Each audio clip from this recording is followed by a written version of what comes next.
Dear students, now we are going to solve the 12th problem in bank accounts of ASO. Before solving the problem, I wish to read it. The trial balance of Regional Bank Limited as on 31st March 2012 was as under rupees 30. Credit వైపున debit వైపున trial balance అంటే అంకణా ఇవ్వడం జరిగింది. అంకణాలో debit వైపున అంశాలు చూడండి. Cash in hand 2,40,000, cash with RBI 6,20,000, money at call and short notice 3,71,000, కోరగానే తక్కువ వ్యవధిలో వచ్చే నగదులు 3,71,000, బిల్స్ డిస్కౌంట్ చేసిన బిల్లులు 8,31,000, అడ్వాన్సెస్ టు కస్టమర్స్ ఖాతాదారులకు అడ్వాన్సులు మనకి ఎంత ఇచ్చాడంటే 16,42,000. నెక్స్ట్ కస్టమర్స్ లైబిలిటీ ఫర్ యాక్సెప్టెన్సెస్ అంటే ఆమోదాలు స్వీకృతులు 3,32,000, ప్రిన్సెస్ ఆవరణాలు 2,60,000, ఇన్వెస్ట్మెంట్స్ పెట్టుబడులు 5,18,000, ఇంట్రెస్ట్ పెయిడ్ చెల్లించిన వడ్డీ 92,000, general expenses 1,20,000, interim dividend 32,000, final dividend 56,000. ఈ రెండు కూడా మనకి P&L అకౌంట్లో కింద చూపిస్తాం. ఎక్కడంటే స్టాట్యుటరీ రిజర్వ్ కింద అనమాట. ఇప్పుడు క్రెడిట్ వైపున అంశాలు చూద్దాం. షేర్ క్యాపిటల్ మనకి ఎంతంటే 5 లక్షలు, రిజర్వ్ 4 లక్షలు, కరెంట్ అకౌంట్స్ మనకి 26,37,000, సేవింగ్స్ అకౌంట్స్ ఎంతంటే 6,85,000, ఆమోదాలు స్వీకృతులు 3,32,000. డెబిట్ వైపున క్రెడిట్ వైపు కూడా ఇస్తాడు అంకణాలు, కానీ మనం 12th షెడ్యూల్ ఒకసారి వేస్తాం. P&L అకౌంట్ అంటే గత సంవత్సరం లాభం 2011 అనమాట 1,28,000. ఇంట్రెస్ట్ అంటే వడ్డీ. ఎప్పుడైతే మనకి ట్రయల్ బ్యాలెన్స్లో క్రెడిట్ సైడ్ ఇచ్చాడో అది ఏమవుతుందంటే వచ్చిన వడ్డీ కింద లెక్క అనమాట 2,41,000. అలాగే దాని కింద డిస్కౌంట్ 38,000 ఇచ్చాడంటే వచ్చిన డిస్కౌంట్ కింద లెక్క. అలాగే కమిషన్ మనకి ఎంత ఇచ్చాడంటే 1,54,000. టోటల్ మనకి రెండు వైపులా సమానంగా ఇవ్వడం జరిగింది. కింద అడ్జస్ట్మెంట్స్ ఇచ్చాడు ట్రయల్ బ్యాలెన్స్ కింద. రిబేట్ ఆన్ బిల్స్ డిస్కౌంటెడ్, దీన్ని మనం ఏం చేయాలంటే ఎప్పుడు కూడా వడ్డీ డిస్కౌంట్ నుంచి 32,000 తీసివేయాలి. షెడ్యూల్ నెంబర్ 5లో కూడా వేసుకోవాలి. అలాగే provide 30,000 rupees for income tax, bad debts 2,000. ఈ రెండు కలిపి మనం ప్రొవిజన్స్ అండ్ కాంటింజెన్సీస్ ఏర్పాట్లు ఆగంతుకాలని ఈ రెండు కలిపి 32,000 వేసుకుంటాం. బ్యాడ్ డెట్స్ ఏమో మనం ఏంటంటే ఈ యొక్క అడ్వాన్సెస్ టు కస్టమర్స్ అంటే 9వ షెడ్యూల్లో తీసేయాలి 2,000ని. అలాగే ఇన్కమ్ ట్యాక్స్ మళ్ళీ మనం ఏం చేయాలంటే రెండోసారి మనం షెడ్యూల్ నెంబర్ 5లో కూడా వేసుకోవాలి. ఇప్పుడు how to solve the problem ఎలా సాల్వ్ చేయాలో చూద్దాం. Let us start the problem. First calculation of interest and discount, వడ్డీ డిస్కౌంట్ లెక్కించుట. మనకి క్రెడిట్ వైపున మనకి అంకణాల్లో క్రెడిట్ వైపున ఇంట్రెస్ట్ ఇచ్చాడు వడ్డీ 2,41,000. అలాగే డిస్కౌంట్ ఇచ్చాడు దానికి 38,000. రెండు కలిపేస్తే 2,79,000. అందులో చేంజ్ అయ్యిందంటే మనం rebate on bills discount 3,200 deduct చేస్తే 2,75,800 వస్తుంది అనమాట. ఇదే వడ్డీ డిస్కౌంట్ అవుతుంది అనమాట. ఇప్పుడు షెడ్యూల్ నెంబర్ 13 ఇంట్రెస్ట్ ఎరండ్ సంపాదించిన వడ్డీ. అందులో మనం చేస్తామంటే ఇంట్రెస్ట్ అండ్ డిస్కౌంట్ అని వడ్డీ డిస్కౌంట్ అని ఈ వాల్యూ తీసుకొచ్చేసుకుంటాం 2,65,800. ఆ తర్వాత మనకి interest on balance with reserve bank and other banks, ఇతర బ్యాంకుల్లో కానీ రిజర్వ్ బ్యాంక్ వద్ద నిల్వలో ఉన్నట్టయితే ఆ నిల్వలపై వడ్డీ ఉన్నట్టయితే వేసుకుంటాం.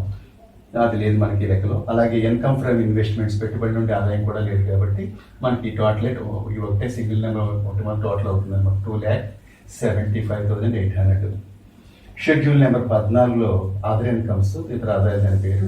ఇందులో కమిషన్ ఒకటి ఇచ్చాడు 1,54,000. టోటల్ కూడా 1,54,000 అవుతుంది. అలాగే షెడ్యూల్ నెంబర్ 15 ఇంట్రెస్ట్ పెయిడ్ అంటే చెల్లించిన వడ్డీ. ఇందులో ఇంట్రెస్ట్ పెయిడ్ అని చెల్లించిన వడ్డీ అన్నాడు 92,000. దేని మీద చెల్లిస్తాం? Fixed, savings, recurring current deposit మీద చెల్లించిన వడ్డీ అనమాట. ఈ 92,000 కూడా మనకి షెడ్యూల్ నెంబర్ 15 యొక్క టోటల్ అవుతుంది. షెడ్యూల్ నెంబర్ 16 అంటే ఆపరేటింగ్ ఎక్స్పెన్సెస్, నిర్వహణ ఖర్చులు. ఇందులో జనరల్ ఎక్స్పెన్సెస్ సాధారణ ఖర్చులు ఒకటే ఉంది 1,21,000. టోటల్ చేస్తే 1,21,000 అవుతుంది. ప్రొవిజన్స్ అండ్ కాంటింజెన్సీస్ చెప్పిన ఏర్పాట్లు ఆగంతుకాలు. అందులో బ్యాడ్ డెట్స్ను ఇన్కమ్ ట్యాక్స్ రెండు కలిపేసి ఏర్పాట్లు ఆగంతుకాలు 32,000. P&L అకౌంట్లో 16వ షెడ్యూల్ కింద వేసుకోవాలి మనం. అకార్డింగ్ టు ఫార్మ్ బి ప్రకారం Profit and loss account of Regional Bank Limited for the year ending 31st March 2012. Particulars to schedule number amount. First Roman number 1 income ఆదాయము. ఇందులో ఇంట్రెస్ట్ ఎర్న్డ్ సంపాదించిన బట్టి షెడ్యూల్ నెంబర్ 13 టోటల్ ఎంత ఉంటే అది తీసుకొచ్చి ఇక్కడ వేసుకుంటాం. 2,75,800. అదర్ ఇన్కమ్స్ ఇతర ఆదాయాలు 14, 1,54,000, 1,54,000 రెండు కలిపితే 4,29,800 టోటల్ ఏఎన్ రాసుకుంటాం. రోమన్ నెంబర్ 2 ఎక్స్పెండిచర్ వ్యయం ఇంట్రెస్ట్ పెయిడ్ చెల్లించిన బట్టి షెడ్యూల్ నెంబర్ 15 92,000. ఆపరేటింగ్ ఎక్స్పెన్సెస్ నిర్వహణ ఖర్చులు schedule number 16 1,21,000.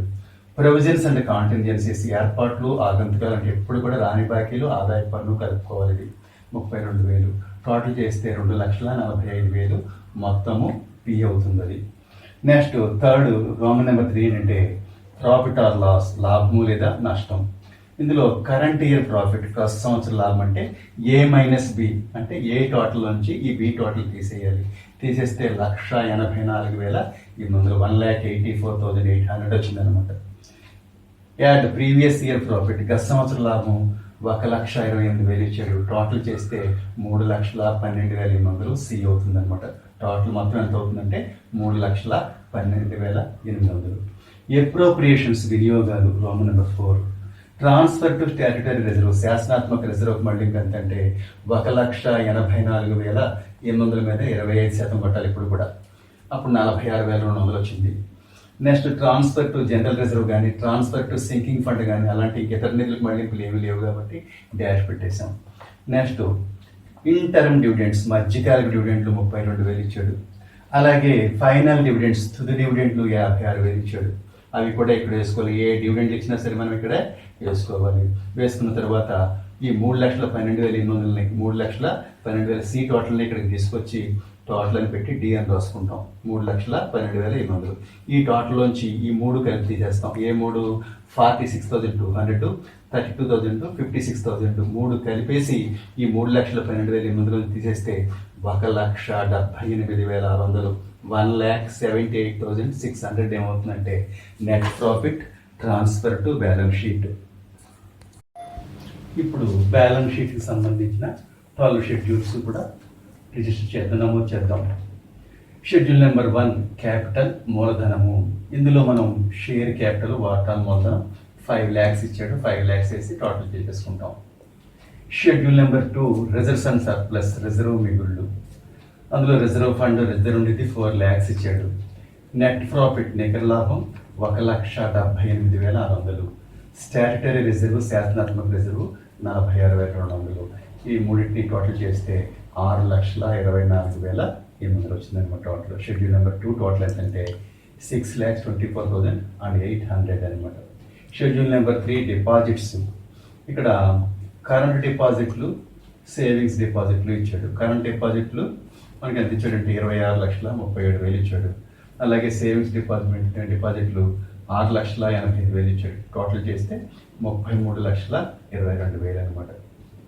Schedule number 4 borrowings. ఇందులో పడే ఐటమ్స్ ఏమి ఇవ్వలేదు ఈ ప్రాబ్లంలో.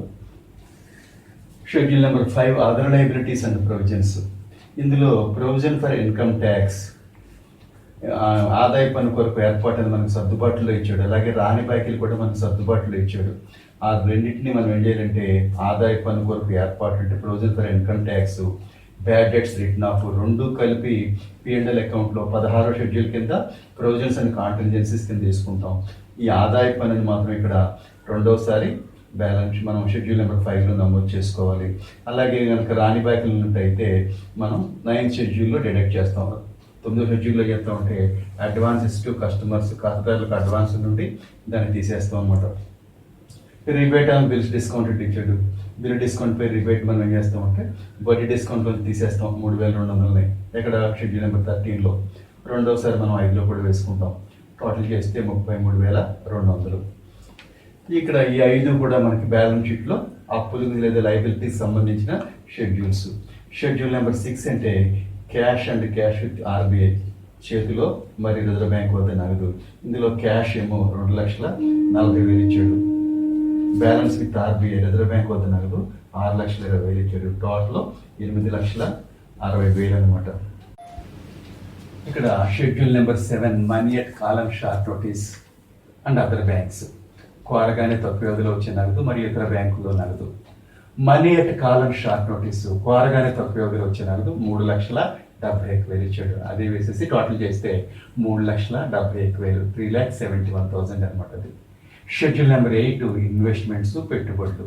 ఇందులో పెట్టుబడులు మనకి 5,18,000 5,18,000 ఇచ్చాడు. టోటల్ కూడా 5,18,000 అవుతుంది. షెడ్యూల్ నెంబర్ 9 ఏంటంటే లోన్స్ అండ్ అడ్వాన్సెస్ రుణాలు మరియు అడ్వాన్స్లు అనమాట.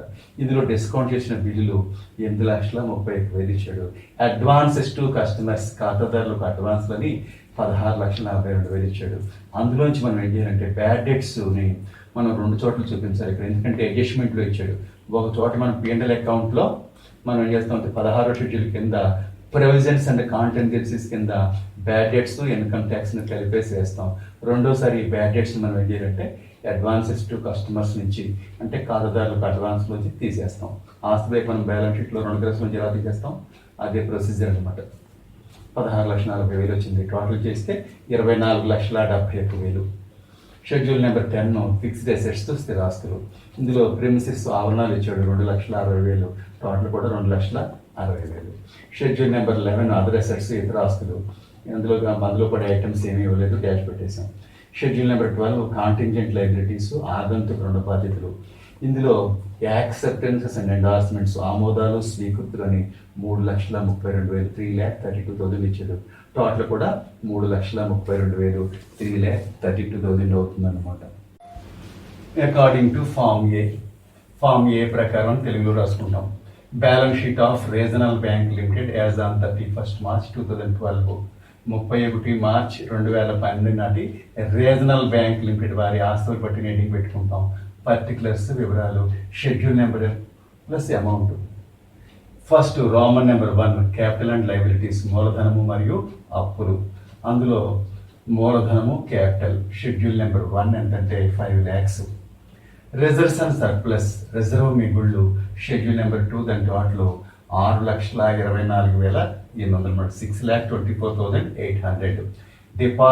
డిపాజిట్లు షెడ్యూల్ నెంబర్ 3 33,22,000.